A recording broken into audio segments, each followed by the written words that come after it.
my God!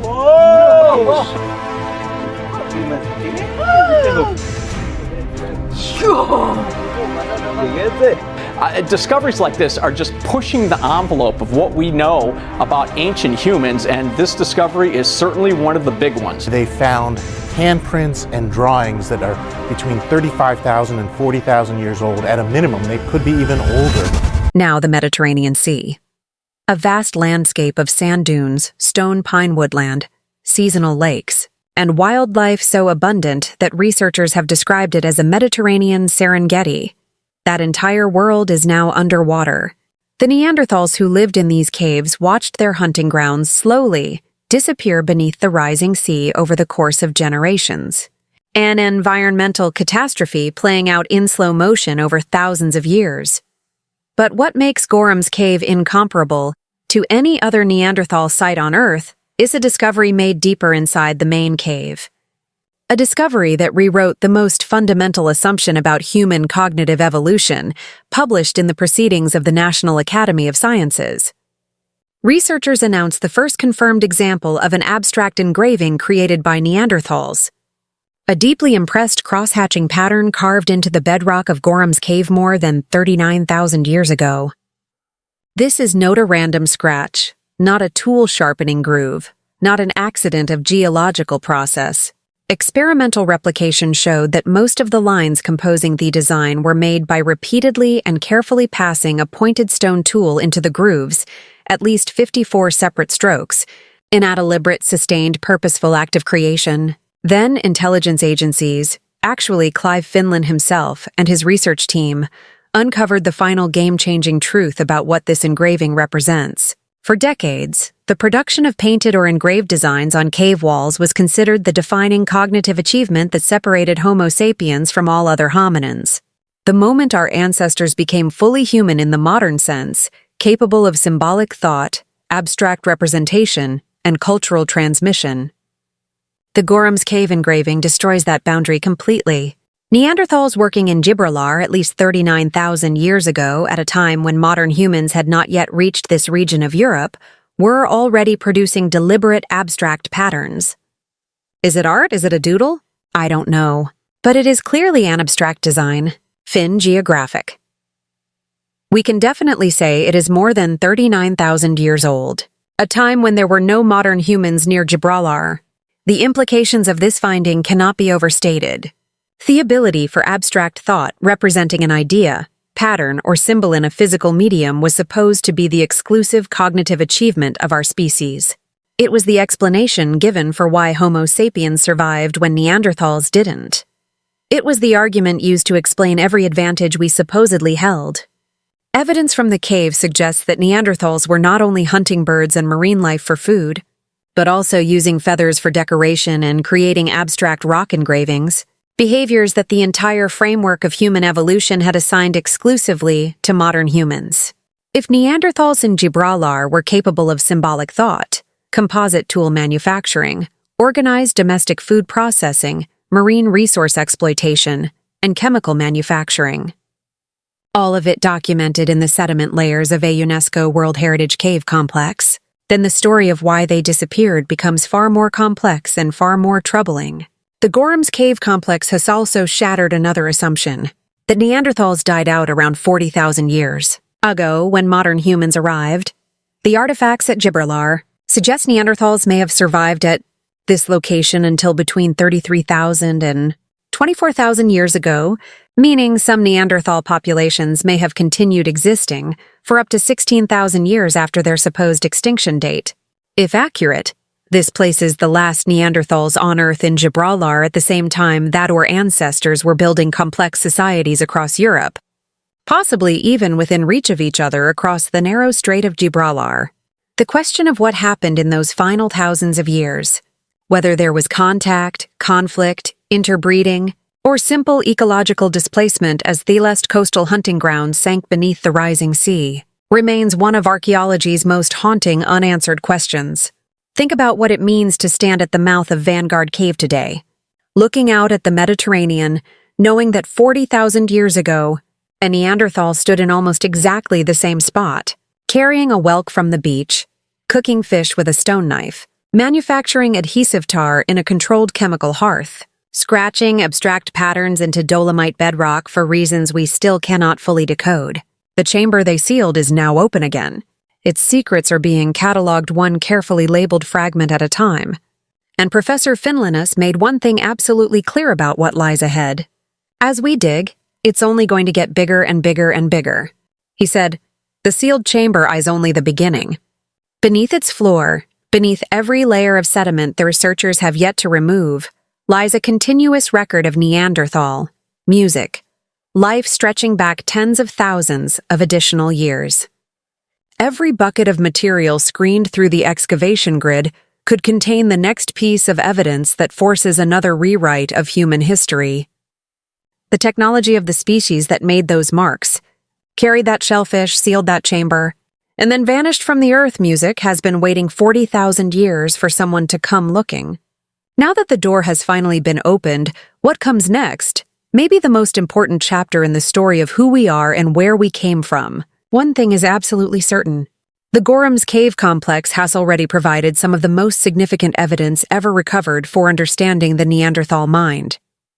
And the sealed chamber in Vanguard Cave is only the latest revelation from a site that keeps forcing humanity to confront an uncomfortable truth.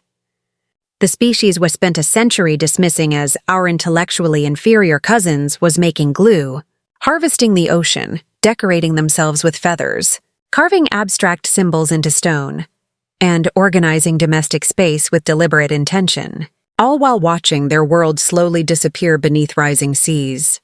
They weren't primitive. They were us, and whatever finally ended them, it wasn't stupidity. What the sealed chamber of Vanguard Cave truly represents is not just a discovery about Neanderthals. It is a mirror held up to modern humanity, showing us a species that adapted, innovated, and created meaning right up until the moment it vanished. Excavations are said to continue for years, and researchers believe the chamber floor hides sediment layers stretching back tens of thousands of years beyond what has already been found. If the evidence keeps building the way it has, the next discovery from behind that ancient wall of sand may finally answer the question that has haunted paleoanthropology for over a century. Not why Neanderthals disappeared, but why it took us so long to recognize them as equals. Amazing discoveries make sure to subscribe and hit the bell icon, share this video with friends, and join the discussion on what these findings could mean. Your thoughts and questions are important, so let's explore incredible mysteries together. Archaeologists just broke open a chamber that no human being had entered for 40,000 years, and what they found preserved inside the darkness has forced scientists to completely rewrite what they believed they knew about our closest extinct relatives. The cave sits in the jagged limestone cliffs of Gibraltar on the southern edge of Europe, where the Mediterranean meets the Atlantic. And what lay sealed behind an ancient plug of sand was no empty silence. It was a crime scene of a vanished civilization perfectly preserved by 40 millennia of total isolation, bones of animals that shouldn't be there. A sea snail carried from the beach to the back of a cliff, carvings scratched into bedrock with deliberate repeated strokes, and the cold, undeniable evidence that the species we spent centuries calling primitive was in fact anything but. Share this with everyone you know, because the Gorham's Cave complex on the Rock of Gibraltar has been slowly dismantling our understanding of human evolution for decades. Inscribed as a UNESCO World Heritage Site in 2016, this network of 4 limestone caves, Gorham's, Vanguard, Hyena, and Bennett, sits at the southeastern face of the rock. Its entrance is carved by waves, its floor layered with 120,000 years of continuous human occupation. Researchers have known since the 1980s that something extraordinary happened here at the very end of the last ice age, but nothing prepared them for what was waiting sealed behind the sand at the back of Vanguard Cave. Before we break down exactly what they found and why it changes everything about our species' history, please make sure you subscribe to Vault of Discovery. We're giving you the real analysis nobody else is digging deep enough to find. The discovery began after 9 years of painstaking excavation. Archaeologists from the Gibraltar National Museum, led by Professor Clive Finlay, one of the world's foremost authorities on Neanderthal behavior, had been slowly, methodically removing sediment from the deepest reaches of Vanguard Cave. Then they hit something that stopped them cold. A dense plug of ancient sand was blocking the passage. Not collapsed rock, not geological debris. Sand, compacted, ancient, perfectly sealed, and that had not moved since the last Neanderthals walked this coastline.